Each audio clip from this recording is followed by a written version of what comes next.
right, let's talk about something that pretty much every parent has gone through, the classic Christmas meltdown. We're going to get into the real science behind why these happen and how to see them in a totally new light. Not as bad behavior, but as a sign that a little nervous system is just completely overloaded. You can picture it, right? The gifts are under the tree, families all around, everything just feels festive and magical. The stage is set for a perfect moment. And then, bam, out of nowhere, they're screaming, crying, a toy gets thrown. It feels so jarring, so confusing, and honestly, super frustrating. And, our first thought is often to jump to conclusions. Is this kid being ungrateful? Are they spoiled? Are they actually trying to ruin this moment for everyone? We immediately frame it as a behavior problem, a moral issue. But what if that's just the wrong way to look at it entirely? And that's the big idea we're diving into today. This shift in perspective. The idea that these meltdowns aren't coming from a naughty kid, but from a kid whose system has just been pushed way past its limits. It really isn't about their character. It's about their capacity. So there's a scientific term for this. It's called a dysregulation event. And a great way to think about it is like a computer that has way too many tabs open. It just freezes up and crashes. For a child, that means their brain literally loses the ability to access those skills we expect them to have. Like patience or logic or self-control. It's not a choice they're making. It's a full-on system failure. So it's not that Christmas somehow makes kids bad. It's that the holiday season acts like the ultimate stress test on their little, still developing systems. It basically pushes all the buttons at the same time and shows us where the natural limits are. Okay, so how does this stress test really work? Here's what we're going to cover. We'll start with this idea of not naughty, but overloaded. Then we'll dig into the 3 big reasons this happens. Broken routines, an overload of fun, yep, that's a thing, and those uncontainable big feelings. And then we'll tie it all together. So, pillar number 1. This is all about how a child's predictable, stable world just gets completely turned upside down during the holidays. The structure they rely on, it pretty much vanishes. This is such a great metaphor. For a kid's brain, routines are like these sturdy, stable railway tracks. They create predictability, and that predictability saves a ton of mental energy. When a child knows what to expect, their brain isn't working overtime just to figure out what's happening next. That leaves more fuel in the tank for managing emotions and impulses.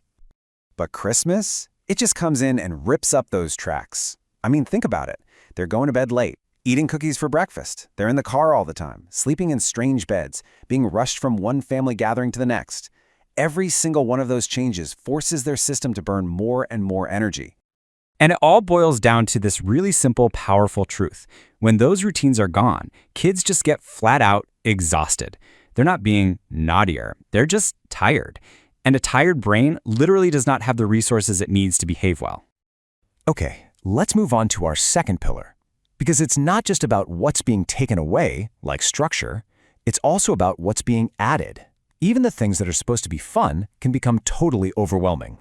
Right, so what we adults call a festive atmosphere, a child's nervous system might experience as a full-blown sensory storm. You've got flashing lights, Christmas music on a loop, tons of people talking loudly, new smells, and then this giant mountain of new, exciting, noisy toys all at once. It's just too much information for their developing brains to process. Now this is where it gets really interesting, because a feedback loop starts to happen. The child's nervous system gets overloaded by all that's going on. That stress then stresses out the adult. The child, who is incredibly sensitive to our feelings, picks up on our stress, which then makes their stress even worse, and you can see how the cycle just spirals. And that brings us to the final, and maybe the most powerful piece of this puzzle, the sheer emotional intensity of the holidays. It's a real roller coaster.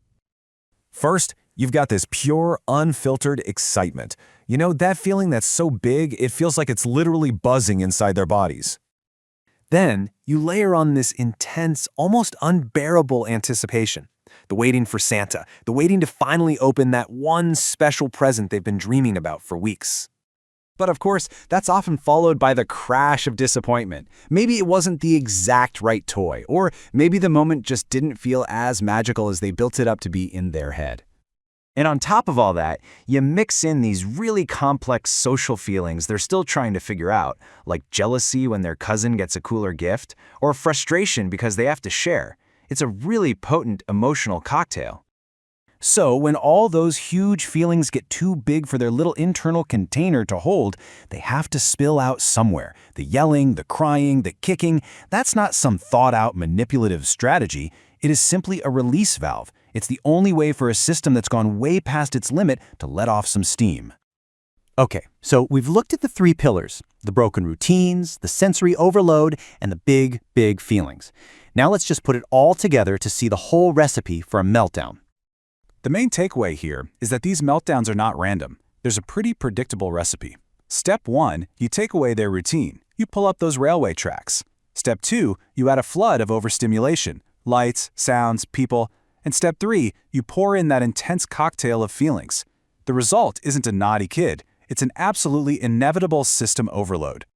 And that leaves us with one final and I think really empowering question. If we know the holidays are a stress test, and we know exactly what ingredients lead to a system crash, then our goal shouldn't just be to manage the meltdown after it starts. The real question becomes, how can we change the conditions of the test itself to help our kids not just survive, but actually succeed? So to really get what's happening here, let's just follow a little guy named Nam through his holiday. He's 4, and he is just buzzing with excitement. The first little crack appears before he's even out of bed. He went to bed late, so of course he wakes up late. Right away, his sleep routine, which is, the very foundation of his ability to handle, well, anything, is already out of whack. Next up, breakfast is just scarfed down, not his usual chill meal. Then he's hustled into the car where the holiday music is cranked way up and the grown-ups are all laughing and taking pictures.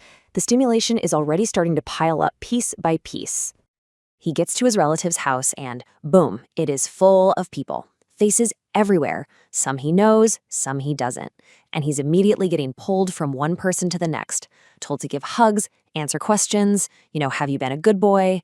It's a social marathon for a 4-year-old. And then the main event, the presents. And he's so happy. But every single new gift is another jolt of excitement, another thing for his little brain to try and process. One, then the next one, and another one. Even the joy is starting to become overwhelming. So he gets to the 6th gift, he rips open the paper, and it's not the one. It's not the toy he was really, really hoping for. And after all that buildup, this tiny little moment of disappointment just hits him like a ton of bricks. You can see his whole face just fall. A well-meaning uncle or aunt sees his face and kind of jokes, "What, you don't like it?" To the adult, it's nothing, just a little tease. But to Nam, who's already swimming in the sea of overstimulation and now disappointment, it feels like a giant spotlight just landed on him for not being happy enough. And that's it. That's the last straw. He throws the gift down, and this full-blown, ear-piercing wail just erupts. The meltdown is here. Now look, from the outside, the conclusion seems so obvious, right? Nam is spoiled. He's ungrateful. He got all these great gifts and is crying over the one he didn't like. But is that what really just happened? Or did we totally misread the situation? This brings us to the biggest mind shift we have to make. What if this has nothing to do with Nam's character? And here it is, the key idea, that meltdown was not a moral failing. It was a biological reality. It wasn't Nam being naughty or bad. It was his entire little nervous system basically sending out an SOS signal, screaming, "System overload, system overload." So what in the world do we mean by system overload? Let's actually break down what's physically happening inside a kid's body and brain at a time like this. The easiest way to think about it is like a computer that has way too many apps open and running at the same time. System overload is just that moment when all the demands, the physical, the social, the emotional, are just too much for their developing nervous system to handle, and eventually, the whole thing just crashes. So for Nam, this overload wasn't just one thing. It was 3 different layers, all piling on top of each other. First, his basic routine got shattered, starting with sleep. Second, he got hit with a fire hose of sensory and social input. And third, that huge wave of emotions, excitement, hope, and then that crash of disappointment. It was all just too much to contain. That one gift wasn't the cause of the meltdown. It was just the tiny drop that made an already full bucket overflow. And here's the tough part. As much as we hate to admit it, sometimes our own expectations as adults can completely unintentionally end up pouring gasoline on the fire. You know how during the holidays, there's this unwritten rule? We'll call it the holiday emotional script. And it says that everyone is supposed to be happy and grateful all the time on command. We just expect to see smiling faces and hear enthusiastic thank yous, no matter how a kid is actually feeling on the inside. So when we say something like, "Why are you crying? It's Christmas," we're not really asking a question. We're sending a message. And the message a child hears is, "Your feeling right now is the wrong one." And that doesn't calm them down. It just adds another layer of stress and confusion to a system that's already maxed out. And let's be real for a second. We're stressed too. We're tired, we're juggling a million things, we're dealing with our own family dynamics. Our stress level absolutely contributes to the chaos in the house, and kids are like little sponges. They soak that all up, which makes it even harder for them to cope. Okay, so we've diagnosed the problem. It's a system overload. Not a bad kid, so what's the fix? Well, it's actually way more straightforward than you might think. Here's the big secret. The goal isn't to add more fun or demand better behavior. The real solution is to subtract. The most important gift we can give our kids during the craziness of the holidays is to intentionally, purposefully reduce the load on their little nervous systems. So, how do we actually do that? First, protect a few routine anchors. These are your non-negotiables, like trying to keep sleep times and meal times roughly the same. Next, just reduce the stimulation. Build in quiet time. Don't schedule activities back to back to back. And maybe most importantly, give them permission to feel whatever it is they're feeling without forcing them to perform gratitude. And always, always remember, sleep is everything. It is the absolute foundation of a child's ability to regulate their emotions. What this all means is that we have to change our goal. We're not chasing some perfect Instagram-ready holiday. We're aiming for a sustainable one that the entire family, especially the youngest ones, can actually get through and maybe even enjoy. And that is the bottom line, right there. The best holiday, the most sustainable and memorable one, is going to be the one where a child's system isn't constantly being forced to run on overdrive. So as you head into this holiday season, maybe the question to ask isn't, how can I make everything perfect? Instead, try asking, what's one thing I can do today to reduce the load? Because it turns out, protecting your child's peace might just be the very best way to find your own.